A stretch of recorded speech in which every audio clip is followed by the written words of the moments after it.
ये वाला question JEE mains में पूछा गया था। क्वेश्चन क्या कह रहा है? क्वेश्चन कह रहा है कि total number of orbitals having n is equal to 3। n क्या होता है? Principal quantum number. n को हम कई बार p से भी रिप्रेजेंट करते हैं। बहुत जगह पे हमें n या p ऐसे करके सिंबॉलिक रूप में देखने को मिलता है।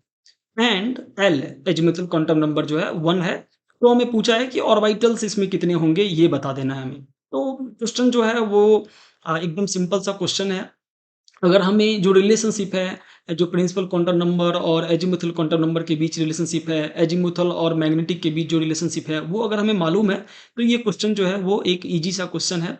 कैसे है? एक बार अपन देखते हैं क्या रिलेशनशिप है वो समझते हैं और फिर हम इस क्वेश्चन को देखते हैं, कि इस तरीके के क्वेश्चन को हम कैसे डील कर रहे होते हैं। ठीक है यार? तो जो एन एन जो होता है ना, एक नंबर हो सकता है, जो कि 1 से बड़ा हो सकता है। एन 0 पॉसिबल नहीं है। क्यों नहीं है पॉसिबल? क्योंकि एन जो है वो प्रिंसिपल क्वांटम नंबर है जो कि ऑर्बिट को दिखाता है। ठीक है? और ऑर्बिट जो है वो 0 पॉसिबल नहीं होता। ऑर्बिट 1 हो सकता है या उससे बड़ा हो सकता है कुछ भी। एन एक पॉजिटिव इंटीजर होगा। नाउ एन जो है ना उसके करस्पॉन्डिंग अगर एन हमें दिया हुआ है तो एल क्या-क्या पॉसिबल है? अगर एन हमें दिया हुआ है तो एल क्या-क्या पॉसिबल है? एल जो पॉसिबल होगा ना वो 0 से शुरू होके all the way n minus 1 तक का जो सारा इंटीजर वैल्यू होगा, 0 से शुरू होके all the way n minus 1 तक का जो सारा इंटीजर वैल्यू होगा, वो क्या होगा? वो हमारा बेसिक रूप से एल का वैल्यू होगा। एग्ज़ाम्पल लेते हैं, समझने की कोशिश करते हैं कि मैं क्या बोलना चाह रहा हूँ। तो n इज़ इक्वल टू अगर हमने 1 ले लिया, n इज़ इक्वल टू कितना ले लिया हमने? 1 ले लिया, ठीक है? L का जो वैल्यू है वो क्या-क्या पॉसिबल होगा? तो फ़ॉर्मूला क्या कहता है, रिलेशनशिप क्या कहता है कि L जो है वो 0 से शुरू होगा और n-1 तक जाएगा। तो 0 हमने शुरू करी है और n की जगह पे क्या लिख देंगे यहाँ पे 1। तो 1-1 कितना होता है? 0। तो हम बोलेंगे 0 से शुरू होके L जो है 0 पे खत्म हो गया यहाँ पे। हम बोलेंगे ठीक है यार, मतलब 1 के लिए L जो है वो केवल 0 पॉसिबल है। 2 के लिए देख ले क्या यार? हाँ, 2 के लिए देखो ना यार। 2 के लिए अगर हम देखेंगे तो कहाँ से शुरू होना है इसको? 0 से शुरू होना है। अब हमें क्या करना है? 2 को यहाँ पे सब्स्टिट्यूट कर देना है। 2 को अगर हम यहाँ पे सब्स्टिट्यूट करेंगे तो क्या होगा? तो बेसिक रूप से ये 1 हो जाएगा। 2 माइनस 1 1। तो 0 से लेकर के ऑल द वे हमें कहाँ तक जाना है? 1 तक जाना है यहाँ पे, राइट? सिमिलरली अगर n इज़ इक्वल टू 3 हो गया, तो क्या-क्या होगा L का वैल्यू? तो n इज़ इक्वल टू 3 हो जाएगा। तो L जो होगा वो कहाँ से शुरू हो जाएगा यार? सिमिलरली शुरू तो 0 से ही हो रहा है, राइट? शुरू तो 0 से ही हो रहा है। कहाँ तक एंड होगा इसके लिए हम क्या करते हैं? n का वैल्यू यहाँ पे सब्स्टिट्यूट कर देते हैं। तो यहाँ पे अगर हम n का वैल्यू सब्स्टिट्यूट कर देंगे तो क्या होगा? 3 माइनस 1 कितना? 2। तो हम बोलेंगे 0 भी पॉसिबल है, 1 भी पॉसिबल है और 2 भी पॉसिबल है, राइट? तो बेसिक रूप से n इज़ इक्वल टू 3 के करस्पॉन्डिंग हमें ये मिल गया। Similarly n is equal to 4 के करस्पॉन्डिंग क्या-क्या L पॉसिबल होगा? ये क्या करना है? आपको कमेंट में लिखना है कि n इज़ इक्वल टू 4 के करस्पॉन्डिंग L क्या-क्या पॉसिबल है। इस रिलेशनशिप का यूज़ करना है। बड़ा ही सिंपल रिलेशनशिप है, राइट? ठीक है यार। अगर इतना हम समझ गए ना, तो अभी हम एक चीज़ वैलिडेट कर पाएँगे इस क्वेश्चन में कि n इज़ इक्वल टू अगर 3 है, तो इसके अंदर L1 पॉसिबल है या नहीं है? तो हाँ, हम देख सकते हैं n इज़ इक्वल टू अगर 3 है, तो इसके अंदर L जो है वो 0 भी पॉसिबल है, 1 भी पॉसिबल है, 2 भी पॉसिबल है। तो 0, 1, 2 में से कोई भी L होता, तो हम बोलते हैं कि ये जो सेट ऑफ इन्फॉर्मेशन है ये वैलिड है। ये हमने इस रूल से वैलिडेट कर लिया, जो रिलेशनशिप है उससे वैलिडेट कर लिया। नाउ जो अगला स्टेप है यहाँ पे हमारा वो है कि L जो अज़ीमुथल क्वांटम नंबर है एंड जो ऑर्बिटल जिसको कि हम मैग्नेटिक क्वांटम नंबर और ओरिएंटेशन बेसिक रूप से हम बोल रहे होते हैं, जो मैग्नेटिक क्वांटम नंबर जो है वो शो करता है ऑर्बिटल्स को या ओरिएंटेशन को, उसमें क्या रिलेशन है वो समझने की कोशिश करते हैं। तो अगर मैं ऐसे बोलूँ कि टोटल जो क्वांटम नंबर्स है वो क्या-क्या होता है यार? n होता है, L होता है, ml होता है और s हो जाता है या ms भी इसको लिखा जाता है कई बार। एस जो है स्पिन है, इसको कोई रिलेशनशिप नहीं है इन लोगों के साथ, लेकिन इन तीनों में ना आपस में कुछ ना कुछ रिलेशनशिप रहता है। तो एन और एल के बीच जो रिलेशनशिप है ना, वो हमने अभी डिस्कस कर लिया कि इन दोनों के बीच क्या रिलेशनशिप है। अभी हमें डिस्कस करना है एल और एमएल के बीच क्या-क्या रिलेशनशिप हो सकता है, क्या-क्या रिलेशनशिप बेसिक रूप से है। ठीक है। इसके लिए हम क्या करेंगे, हम बोलेंगे कि ठीक है, हम L अगर हमारे पास एक नंबर है और L जो है वो क्या हो सकता है, एक पॉजिटिव नंबर हो सकता है। हम देख सकते हैं 0 हो सकता है, 0 1 हो सकता है, 0 1 2 3 हो सकता है एंड सो ऑन। जो n इज़ इक्वल टू 4 के करस्पॉन्डिंग क्या-क्या हो सकता है वो आपको कमेंट करना है। तो हम देखेंगे कि कहीं न कहीं L जो है एक पॉजिटिव नंबर या 0 n का वैल्यू जो है वो पॉसिबल है। तो हम बोलेंगे L का वैल्यू अगर 0 या पॉजिटिव नंबर पॉसिबल है तो ml जो है उसमें क्या रिलेशनशिप है वो हम क्विकली अगर समझ लें तो ज़िंदगी आसान हो जाएगी। और वो ml जो है ना यही ऑर्बिटल्स को रिप्रेजेंट कर रहा होता है, सिंपल। तो हम बोलेंगे कि जो एल अगर हमें कोई नंबर दिया हुआ है तो एम एल जो होगा वो होगा माइनस ऑफ एल से होते हुए शुरू करके जीरो होते हुए और प्लस ऑफ एल तक जाना। कहाँ से? माइनस ऑफ एल से शुरू करना है और कहाँ तक जाना है अपने को? प्लस ऑफ एल तक जाना है। कहाँ होते हुए? जीरो होते हुए। जीरो को हमें भूलना नहीं है, जीरो जो है वो आएगा ही आएगा। तो एग्जाम्पल लेते हैं, एल का वैल्यू 1 ले लेते हैं, राइट? या मे भी जीरो से शुरू करते हैं। क्यों? क्योंकि एल का वैल्यू जीरो भी पॉसिबल है, हमने देखा है। तो एल अगर जीरो है तो एम एल क्या क्या पॉसिबल है यार? हम बोलेंगे कि माइनस ऑफ एल मतलब माइनस ऑफ जीरो से होते हुए जीरो होते हुए, तो माइनस ऑफ जीरो जीरो होता है। जीरो मतलब जीरो, प्लस ऑफ जीरो मतलब जीरो हो गया, सिंपल। हम बोलेंगे एल का वैल्यू अगर 1 हो तो क्या होगा एम एल? कर लेते हैं ना पता, फॉर्मूला हमारे पास, रिलेशन हमारे पास है। तो सिंपल हम बोलेंगे माइनस ऑफ 1 पॉसिबल है यहाँ से। कहाँ फिर जाना है इसके बाद? इससे जो नेक्स्ट ग्रेटर डिजिट है वो क्या है? जीरो है। इससे नेक्स्ट ग्रेटर वो प्लस 1 है, राइट? तो प्लस 1 पे हमें खत्म कर देना है कहानी। ठीक है, अगर 2 हो जाएगा तो क्या बोलोगे?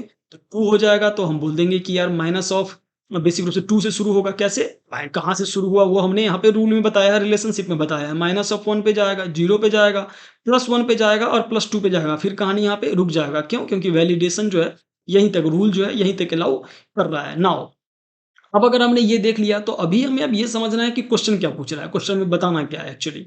तो क्वेश्चन में पूछा है कि नंबर ऑफ ऑर्बिटल्स, क्वेश्चन में क्या पूछा है? Number of orbitals. तो नंबर ऑफ ऑर्बिटल्स जो होता है ना वो बेसिक रूप से नंबर कितना, जो यहाँ पे हमें रिलेशनशिप के अंदर एम एल का कितना वैल्यू आया, मतलब यहाँ पे एम एल कितना वैल्यू है? 1 वैल्यू आया है। यहाँ पे एम एल का 1 2 3 आया है तो ये 3 आ गया है। यहाँ पे 1 2 3 4 5 आ गया है तो यहाँ पे 5 आ गया है।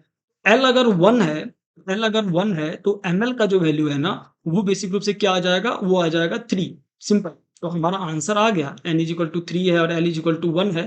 तो जो एम एल है वो 3 आया। इट मीन्स कि नंबर ऑफ ऑर्बिटल्स, जो नंबर ऑफ ओरिएंटेशन होगा वो बेसिक रूप से जो मैग्नेटिक क्वांटम नंबर है वो बेसिक रूप से कितने होंगे नंबर में? कितने? 1 2 3, तो 3 हो गए तो हमारा आंसर 3 आ गया। लेकिन अगर यही क्वेश्चन बेसिक रूप से हो रहा होता कि एल जो है वो 2 होता तो हमारा आंसर क्या आता? अगर यहाँ पे L N N is equal to 3 और एल 2 होता तो हमारा आंसर क्या आता? 5 आ जाता, right? As simple as that. तो कितने ऑर्बिटल्स पॉसिबल है वो ये चीज जो है ना ये ऑर्बिटल्स को रिप्रेजेंट कर रहा है, तो हम यहाँ पे 5 आंसर कर देते हैं। ठीक है। नाउ अब क्या है ना कि ये रिलेशनशिप हमें मालूम होना चाहिए। मेरे हिसाब से जो मैं जिस तरीके से सोचता हूँ उसमें मैं ये रिलेशनशिप याद रखता हूँ। ये रिलेशनशिप बेसिक रूप से over the time after doing the practice and practice तो चीज़ें याद हो जाती है, राइट? और इवन मैं रिकमेंड करता हूँ कि ये जो रिलेशनशिप है ना वो हमें मालूम होना चाहिए। बहुत सारे लोग डायरेक्टली फार्मूला दे देते हैं। कैसे फार्मूला दे देते हैं? तो क्या वो फार्मूला हम नहीं दे सकते? ऑफ कोर्स दे सकते हैं फार्मूला कि भाई नंबर ऑफ ऑर्बिटल्स या तुम्हारा जो कि बेसिक रूप से एम एल होगा, जो मैग्नेटिक क्वांटम नंबर होगा, नंबर ऑफ ऑर्बिटल्स बेसिक रूप से जो एम एल होगा, एम एल में कितना नंबर है बेसिक रूप से वो निकालने के लिए हम क्या करते हैं, जो फार्मूला हमें लोग दे देते हैं वो 2l प्लस 1। अब ये फार्मूला यूज करके हम बोलेंगे कि यार ये फार्मूला यूज कर लेते तो इतनी कहानी नहीं समझनी पड़ती। लेकिन यार ये जो फार्मूला है ना वो इस कहानी से ही निकल के आया है। कैसे निकल के आया ये फार्मूला इस कहानी से?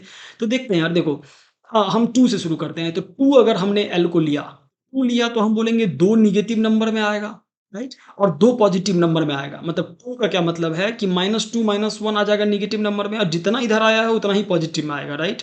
और ये कितना यहाँ पे आएगा, कितना नंबर यहाँ पे आएगा वो एल के बराबर है। तो हमने क्या लिखा कि 2 यहाँ मतलब एल के बराबर का नंबर यहाँ पे आएगा। मतलब एल अगर 2 है तो यहाँ पे 2 लोग आए हैं, एल अगर 1 है तो यहाँ पे 1 आया है, एल अगर 0 है तो 0 से पहले 0 आया है। एल अगर 3 होगा तो यहाँ पे हम देखेंगे -3 -2 -1 3 लोग आएँगे। तो हम बोलेंगे कि ये जो बेसिक रूप से है ना ये चीज़ जो फ़ॉर्मूला में एल है वो कितना एल है वो उसके बेसिस पे यहाँ पे चीज़ें जनरेट हो रही है, माइनस में चीज़ें जनरेट हो रही है। उसके अगेंस्ट जितना माइनस में जनरेट हुआ है उतना ही पॉजिटिव में प्लस में जनरेट होगा, राइट? अगर ये दोनों चीज़ें क्या हो रहा है 2 टाइम्स हो रहा है तो जितना एल है उतना यहाँ पे जनरेट हो रहा है और उतना ही यहाँ पे जनरेट हो रहा था। मैंने 2l लिख लिया, राइट? प्लस 1 किसके लिए? 0 के लिए ऑफ कोर्स। यहाँ भी प्लस 1 0 के लिए जाएगा, यहाँ भी हम देख सकते हैं प्लस 1 0 के लिए जाएगा। इस फ़ॉर्मूला का यूज़ करके हम डायरेक्टली ये क्वेश्चन को आंसर कर सकते थे, लेकिन ये कहानी समझना ज़रूरी है। रीज़न बीइंग कि इस कहानी में हमने एक वैलिडेशन ऐड किया। कल को एक और टाइप का क्वेश्चन होता है कि इसमें से कौन-सा सेट ऑफ क्वांटम नंबर जो है वो वैलिड है। वहाँ भी ये कहानी हम लगा सकते हैं, ये कांसेप्ट हम लगा सकते हैं और वैलिडेशन कर सकते हैं, जिसके ऊपर कि ऑलरेडी हमने बहुत सारा वीडियोज़ कर रखा है on eminent guide YouTube channel. तो वहाँ पे जाके आप सर्च कर सकते हो कि क्वेश्चंस ऑन वैलिडेटिंग बेसिक रूप से basically the quantum numbers, valid set of quantum numbers, ऐसे अगर आप सर्च करोगे तो आपको बहुत सारा क्वेश्चन मिल जाएगा। तो ये कहानी जानना जो है ना मेरे हिसाब से वो बहुत ज़्यादा ज़रूरी है, इंस्टीड ऑफ कि हम डायरेक्टली फार्मूला को याद कर ले, लर्न कर ले। तो ये जो है वो वे नहीं है। तो आई थिंक कि यू शुड नो द कहानी, you should know the entire picture instead of knowing the formula. ठीक है यार, अगर हमारे पास इतनी इतनी बातें हो ही गई है तो मैं बोलूँगा कि n = 5 और n = 4 के करस्पॉन्डिंग कितने ऑर्बिटल्स होंगे, ये हमें बताना है कमेंट सेक्शन में। 2-2 चीज़ें कमेंट करनी है। एक तो हमें l का वैल्यूज़ कमेंट करना है यहाँ पे, राइट? और दूसरा हमें कमेंट करना है कि कितने ऑर्बिटल होंगे n = 5 में और l = 4 के अंदर, ये हमें कमेंट करना है। और अगर आपको ये लेक्चर्स पसंद आ रहा है तो वीडियोज़ को लाइक करो, चैनल को सब्सक्राइब कर लो और सबसे इम्पोर्टेंट चीज़ है कि अपने दोस्तों के साथ शेयर करो, उन्हें भी कुछ सीखने को मिले, ये कहानियाँ जो हैं वो उन्हें भी समझने को मिले। ठीक है यार, इतना ही रखते हैं इस वाले में। अगले लेक्चर में फिर हम दूसरा क्वेश्चन देख रहे होंगे। Thank you for watching this lecture.